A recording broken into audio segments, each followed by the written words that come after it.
मित्रहो, आजच्या प्रबोधनाचा विषय आहे प्रेम म्हणजे औदार्य. प्रेमामध्ये देण्याची प्रेरणा असते, प्रेमामध्ये औदार्य असतं. ईश्वर प्रेम आहे म्हणून ईश्वर प्रेमातून हे विश्व निर्माण करतो. ईश्वर प्रेम आहे म्हणून तो मानवाला आपल्या प्रतिमेप्रमाणे निर्माण करतो. ईश्वर प्रेम आहे म्हणून तो मानवाला आपली बुद्धिमत्ता देतो. ईश्वर प्रेम आहे म्हणून तो मानवाला आपलं पावित्र्य देतो. ईश्वर प्रेम आहे म्हणून तो मानवाचं अंतःकरण आपल्या प्रेमाने भरतो. आपल्या अंतःकरणामध्ये, माणसाच्या अंतःकरणामध्ये तो प्रेम ओततो. ईश्वर प्रेम आहे म्हणूनच तो ह्या संपूर्ण विश्वाची काळजी घेतो आणि विश्वाची अमर्याद वरदानांचा वर्षाव करतो. ईश्वर प्रेम आहे म्हणून तो बघत नाही कोण चांगलं आहे कोण वाईट आहे. तो चांगल्यावरती सुद्धा पाऊस पडतो आणि वाईटांवरती सुद्धा पावसाचा वर्षाव करतो. चांगल्यासाठी सुद्धा सूर्यप्रकाश पाठवतो, वाईटांसाठी सुद्धा सूर्यप्रकाश पाठवतो. तो चांगल्यावरती सुद्धा चांदण्याची बरसात करतो, वाईटांवरती सुद्धा तो चांदण्याची बरसात करतो, कारण तो प्रेम आहे आणि तो निरपेक्षपणे निर्मम वृत्तीनं सगळ्यावरती प्रेम करतो. ईश्वराने आपलं प्रेम माणसात ओतलेलं आहे, माणसाच्या अंतःकरणामध्ये ओतलेलं आहे. कशासाठी? इतरांना देण्यासाठी, इतरांशी शेअर करण्यासाठी. Oh love that is kept inside will surely fade someday. The only gifts we give are those we give away. Love is like a song floating in the air. It's not meant for your pockets. It's meant for you to share. तर प्रेम हे देण्यासाठी आहे. प्रेम हे शब्दाचंच औदार्य आहे की प्रेम देण्यासाठी, प्रेम हे share करण्यासाठी. आपण जेव्हा एकमेकांच्या प्रेमात पडतो, प्रियकर प्रेयसी बनतो किंवा विवाहबद्ध होऊन पती पत्नी बनतो, तेव्हा आपण प्रेमाने एकत्र आलेलो आहोत किंवा नाही हे चाचपडून पाहणं हे महत्त्वाचं आहे. आपण प्रेमाने एकत्र आणलो असू तर त्या प्रेमामध्ये ही देण्याची प्रेरणा असली पाहिजे, औदार्याची प्रेरणा असली पाहिजे. आपल्या पतीला काय आवडतं, पत्नीला काय आवडतं, आपल्या प्रेयसीला काय आवडतं, प्रियकराला काय आवडतं, ते न मागण्या अगोदर आपण त्यांना ते दिलं पाहिजे. ईश्वराकडे आपण न मागितलं तर तो सगळं काही देत असतो. आईकडे काय मागितलं नाही म्हणून तो मुलाची काळजी घेणार नाही, काय घेणार. बाळाला कधी तहान लागते, भूक लागते, सगळं तिला ठाऊक असतं. नेमकं तसंच प्रेमामध्ये औदार्याची भावना असते. मी सेंट गोन्सालो गार्सिया महाविद्यालय वसई इथं अनेक वर्षांपासून कार्यरत आहे आणि विद्यार्थ्यांचे अनेक आवडीचे दिवस असतात. त्याच्यातले 3 महत्त्वाचे आवडीचे दिवस म्हणजे फ्रेंडशिप डे, चॉकलेट डे आणि रोज डे. फ्रेंडशिप डे आणि चॉकलेट डे आणि रोज डे ह्या 3 दिवशी कॉलेजमध्ये जल्लोषाचं वातावरण असतं. कोणी इथून धावतात, कोणी तिथून धावतात, कोणी इथून पळतात, तिथून पळतात. सगळीकडे धावपळ असते. कशाची धावपळ असते? ही देण्याची धावपळ असते. चॉकलेट द्यायची असतात किंवा रोज गुलाबं द्यायची असतात, काही बक्षिसं द्यायची असतात, काही गिफ्ट द्यायचे असतात. ही प्रेरणा म्हणजे काय सांगते त्यांना आणि त्यांच्याविषयी की त्यांना त्यांच्यामध्ये प्रेम आहे.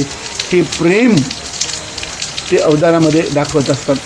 प्रिय मित्रांनो आणि मैत्रिणींनो, आज मी काय सांगण्याचा प्रयत्न करणार आहे की अलीकडे प्रेमामध्ये देण्याच्या प्रेरणेपेक्षा घेण्याची प्रेरणा जास्त आहे. अनेक समाजामध्ये अनिष्ट रूढी आहेत. कायद्यानं हुंडा घेणं आणि हुंडा देणं हा गंभीर गुन्हा आहे. हा गुन्हा आहे असं असून सुद्धा समाजामध्ये, अनेक समाजामध्ये बिनधास्तपणे हुंडा घेणं आणि हुंडा देणं हे चालत आहे आणि हे सगळं काही राजरोसपणे चालू आहे. एका समाजामध्ये मी गेलो होतो आणि त्यांना मी विचारलं, बाबा असं लग्नामध्ये काय फार काय माहिती का, एवढं मी सोनं मागितलं का, एवढं सोनं देणार का, आणि एवढं तिने टी व्ही पाहिजे का, आणि त्याला हे पाहिजे का, त्याला ते पाहिजे का. प्रिय बंधूंनो, सोनं देतात, दागिने देतात, वस्तू देतात, टी व्ही देतात, आता कडे फ्रीज द्यायला लागलेले आहेत, आताकडे बिछाणे पण द्यायला लागलेले आहेत. एकीकडे मी एका घरात गेलो होतो आणि मी असंच सांगत होतो, बाबा लग्न झालं कसं काय, सगळं ठाकठीक वगैरे, सगळं सामान सगळं व्यवस्थित लावलं आणि तो माणसाचा फाथा बिछाणा आहे ना, तो तिने आणला आहे. म्हणजे तिने आणला आहे, पण आमच्या समाजामध्ये ती प्रथा आहे. कशाची प्रथा आहे तर वधू दुसऱ्या दिवशी बिछाणा घेऊन जाते. बिछाणा म्हणजे त्या वराला त्याच्याकडे झोपण्याची सुद्धा सोयी नाही, त्याच्याकडे निजण्याची सोय नाही, त्याच्याकडे बिछाणासुद्धा नाही. आणि मग एवढा तो नामर्द आहे, एवढा तो भिकारी आहे, मग त्याने कशाला लग्न करायला पाहिजे होतं? त्याने लग्न करायला सक्षम व्हायला पाहिजे होतं आणि नंतर लग्न करायला पाहिजे होतं. एक बाई येऊन मला सांगते की फादर तुमच्या समाजातला चांगला वर असेल ना तो शोधा. माझी मुलगी डबल ग्रॅज्युएट आहे आणि तिला खूप चांगला पगार आहे आणि चांगला वर जर असला ना तर मी त्याला काही द्यायला तयार आहे, फ्रीज द्यायला तयार आहे, मी त्याला टी व्ही द्यायला तयार आहे आणि 3 लाख रुपयेसुद्धा मी त्याला द्यायला तयार आहे. मी तिला सांगितलं व्हॉट शेम. प्रिय मित्रांनो आणि मैत्रिणींनो, ही काही उदाहरणं पण अशा काही समाजामध्ये आहे त्याहीपेक्षा अधिक भयानक आहेत. एका समाजामध्ये तर जितकं शिक्षण जास्त, जितकी अधिक चांगली नोकरी, जितके अधिक शिकलेले उच्च विद्याभूषित झालेली तितकं त्यांचा रेट जास्त. गृहविद्यालयामध्ये एक तरुण प्रशिक्षण घेत होता पण अर्धवट शिक्षण सोडून तो निघून गेला. त्याने इंग्लिश लिटरेचरमध्ये MA केलं आणि एका चांगल्या हुद्द्यावरती तो कामाला आहे. त्याने एक दिवस मला फोन केला, मला लग्न करायचं आहे आणि मुली शोधतो. तर म्हटलं यशोद. आणि तो मला सांगतो फादर आय एम कन्फ्युज्ड, कारण मला जे मुली येतात ते एक सांगते 3 लाख देते, दुसरी सांगते 5 लाख देते, तिसरी सांगते 8 लाख देते आणि चौथी सांगते 15 लाख देते. फादर मला 3 लाखापासून 15 लाखापर्यंत ऑफर आलेले आहेत. म्हटलं एवढा हुंडा. आणि त्याने मला सांगितलं आमच्या समाजामध्ये फादर जितका माणूस उच्च विद्याविभूषित तेवढं त्याचं रेट हाय असतं. the more they educated or highly educated, the more his rates are higher and higher and higher. So even doctors and engineers and architects also take dowry, father. मी तर सांगितलं it's a shame. It is shame for the doctors and engineers and so-called highly educated people to ask for dowries. It is shame. Educated person must be a civilized person. की जो माणूस खरोखर स्वतःला सुशिक्षित समजतो त्याने सुसंस्कृत असलं पाहिजे. सुशिक्षित म्हणजे 100% मार्क्स मिळाले म्हणजे फक्त सुशिक्षित नाही, ते फक्त साक्षर झाले आणि त्याची मेमरीची टेस्ट झाली. परंतु सुशिक्षित बनणं म्हणजे कसं वागणं, कसं वागायचं, कसं वागवायचं आणि कसं. तर हे जो माणूस शिकतो तो जेव्हा माणूस हुंडा मागतो तेव्हा तो असंस्कृतपणाने वागतो, तो असंस्कृत आहे. It is a shame for that. But don't take a penny. Get married but don't take a penny from anybody. कॉलेजमध्ये तरुणांना वर्गामध्ये मी जाऊन सांगतो की मुलांनो आणि तरुणांनो आणि तरुणींनो, मी सांगतो ते ऐका आणि लक्ष द्या. तुम्ही सुशिक्षित आहात. सुशिक्षित माणूसच क्रांती घडून आणत असतो. तुमचं पाऊल हे पुढचं पाऊल असलं पाहिजे, मागचं पाऊल नाही. सुशिक्षित बनणं म्हणजे सुसंस्कृत बनणं. आणि तुम्ही क्रांती काय घडवून आणायची की समाजामध्ये ही जी हुंडा पद्धती जी अजूनपर्यंत चालू आहे त्याचं उच्चाटन तुम्ही केलं पाहिजे. तुम्ही हुंडा मागायचा पण नाही, हुंडा द्यायचा सुद्धा नाही. जेव्हा तुम्ही हुंडा मागता किंवा हुंडा देता तेव्हा एक तर तुम्ही भिकारी बनता, दुसरं तुम्ही बाजारामध्ये बसता, स्वतःला तुम्ही विकत घेताय किंवा विकत देता. तुम्ही अतिशित कसे नाहीत ह्याचा तो बाजार असतो. तर जेव्हा हुंडा मागतात तेव्हा काय की आपण विशिष्ट प्रकारची ती बार्टर सिस्टम की मी काहीतरी देतो आणि खरेदी करतो. तर त्याच्यामध्ये एका समाजामध्ये तर वधूसुद्धा हुंडा मागतात. की काय मागतात? सोनं मागतात, दागिने मागतात, त्याबरोबर पैसे मागतात, सगळ्या वस्तू मागतात. दोन्ही बाजूने हे चालत असतं. आणि कोणी हुंडा घेणं किंवा हुंडा देणं म्हणजे बाजारामध्ये बसणं. वसईला पूर्वी आमच्या नालासोपाराला हा म्हशींचा आणि गायींचा बाजार असायचा, बैलांचा बाजार असायचा. म्हणजे वडील तिथे बैल आणि म्हशी खरेदी करायला जायचे.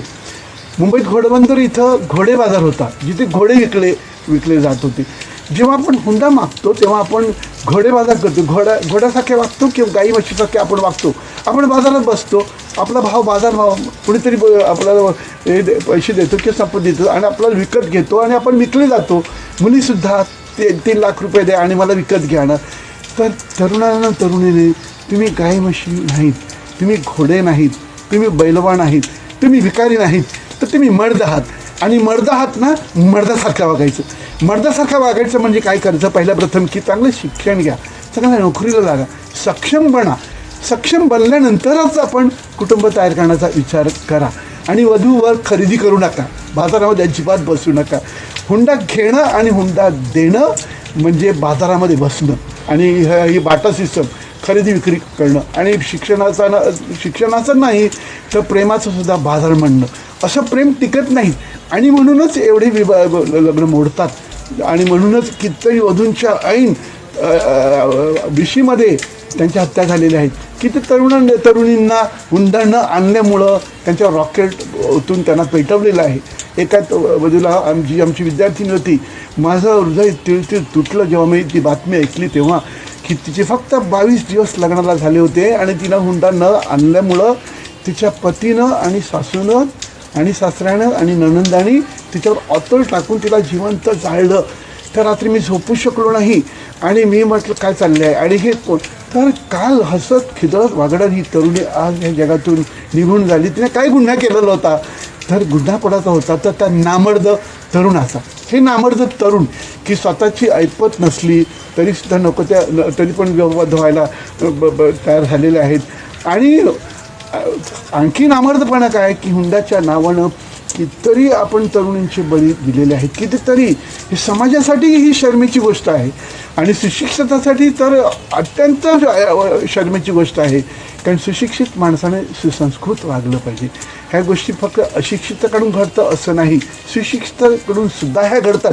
आणि म्हणून तरुणानं आणि तरुणींनो, मी तुमच्यासमोर एक तुम्हाला आव्हान करतो. तुम्ही खऱ्याखुऱ्या अर्थाने मर्द बना, खऱ्याखुऱ्या अर्थाने सुशिक्षित बना, खऱ्याखुऱ्या अर्थाने तुम्ही सुसंस्कृत बना आणि अजिबात हुंडा घेऊ नका, हुंडा देऊ नका. लग्नाच्या मंडपातून पण नवरोबा पळून गेलेले आहेत हुंड्यासाठी. हे नामर्द नवरोबा लग्न करायला निघालेले आहेत आणि त्याच्यामध्ये मर्दपणा नसलेले. तर तरुणानं आणि तरुणीनं एकत्र या, एकत्र येऊन क्रांती करा. तरुणच क्रांती घडवून आणू शकतात, आणखी कोणीही नाही. तरुणच समाजामध्ये क्रांती घडवून आणू शकतात. ते क्रांती घडवून आणण्यासाठी पहिला प्रथम हुंडा घ्यायचा नाही, हुंडा द्यायचा नाही. हुंडा जे मागतात देतात त्यांना समज द्यायची, त्यांना आपण समज द्यायची आपण आणि त्या समाजामध्ये आपणच क्रांती घडवून आणू शकता.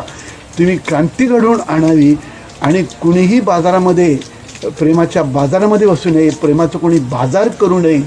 प्रेमामध्ये औदार्य असतं, प्रेमात देण्याची प्रेरणा असते, प्रेमामध्ये ईश्वराचं औदार्य असलं पाहिजे. कारण प्रेम हे ईश्वराकडून आलेलं आहे. आपल्या सगळ्यांना सुखी वैवाहिक जीवनासाठी मी सदिच्छा देतो. कारण अनेक लग्न तुटतात, लग्न तुटण्याची जी अनेक कारणं आहेत त्याचं कारण आपण प्रेमाचा बाजार मांडणं. तर प्रेमाचा बाजार मांडू नका. शुद्ध अंतःकरणाने प्रेम करायला शिका, द्यायला शिका, घ्यायला नाही तर द्यायला शिका. औदार्याने वागा. जसा आपला स्वर्गीय पिता औदार्याने वागतो आणि परिपूर्ण वागतो, प्रेमात परिपूर्णता आहे पावित्र्यात, तसे तुम्ही औदार्याने वागा. चांगले विचार माणसाला चांगल्या कृतीकडे घेऊन जात असतात आणि चांगले विचारच समाजामध्ये क्रांती घडवून आणत असतात. आणि आमचं काम फक्त विचार देणं, चांगले विचार देणं आणि हळूहळू क्रांती घडवून आणणं. क्रांती एका दिवसात घडून येत नाही, हळूहळू क्रांती घडत असते. अलीकडे खूप असे तरुण आणि तरुणी माझ्या संपर्कात आलेले आहेत की जे अजिबात काही मागत नाही किंवा काही देत नाही, काही घेत नाही. एक तरुण आता डिसेंबरमध्ये त्याचं लग्न आलं आणि तुम्हाला सांगतो की फादर मी माझ्या भावी पत्नीला सांगितलेलं आहे की एकही वस्तू इथे घरात आणायची नाही. तुला काही तुझ्यासाठी आणायचं असेल तर नो प्रॉब्लेम, पण माझ्यासाठी काहीच आणायचं नाही. मला तुझ्याकडून काहीच नको. तूच माझं सर्वस्व आहे. तू माझ्या घरात ये म्हणजे माझं घर भरलं. दुसरा एक वधू वर सांगतो की तरुण सांगतो की फादर मी माझ्या पत्नीला सांगितलं की the greatest gift God has given me is the gift of yourself. की you are the greatest gift, I don't need any other gift. की देवाने दिलेली सर्वोत्कृष्ट देणगी ही तू आहेस आणि मला दुसरी कोणतीही देणगी नको, कोणतंही तुझ्याकडून कोणत्याही प्रकारचं हुंडा नको, कोणत्याही प्रकारचं काही वस्तू नको, काहीच मला नको. एक तरुणी सांगतं फादर मी सगळ्यांना मला जवळजवळ डझनभर प्रपोजल येतात आणि प्रत्येकाला मी सांगते मी एक पै मी तुमच्याकडून घेणार नाही, एक पै मी तुम्हाला देणार नाही, हुंडा देणार नाही, हुंडा मी घेणार नाही. आणि अशा प्रकारे जो तरुण माझा स्वीकार करणार त्याच्याशीच मी लग्न करणार, त्याच्याशीच मी विवाह होणार. तर तरुणानं आणि तरुणीनं हे आपले आदर्श आहेत. ह्यांचा आदर्श आपल्या डोळ्यासमोर ठेवा आणि लक्षात ठेवा बाजारात बसू नका. लक्षात ठेवा ईश्वर प्रेम आहे. लक्षात ठेवा ईश्वर औदार्याने देतो, घेत नाही, आपल्याकडून काहीच अपेक्षा करत नाही. तर आपण सुद्धा जेव्हा प्रेमात पडतो किंवा आपण स्नेहसंबंध प्रस्थापित करतो किंवा आपण प्रियकर प्रेयसी बनतो किंवा आपण विवाहबद्ध होतो तेव्हा औदार्याने वागा, बाजारात बसू नका, हुंडा घेऊ नका, हुंडा देऊ नका. God bless you one and all. जसा आपा पाऊस देतो सगळ्यांना प्रकाश देतो, तसे तुम्ही प्रेम करा, सगळ्यांवर प्रेम करा.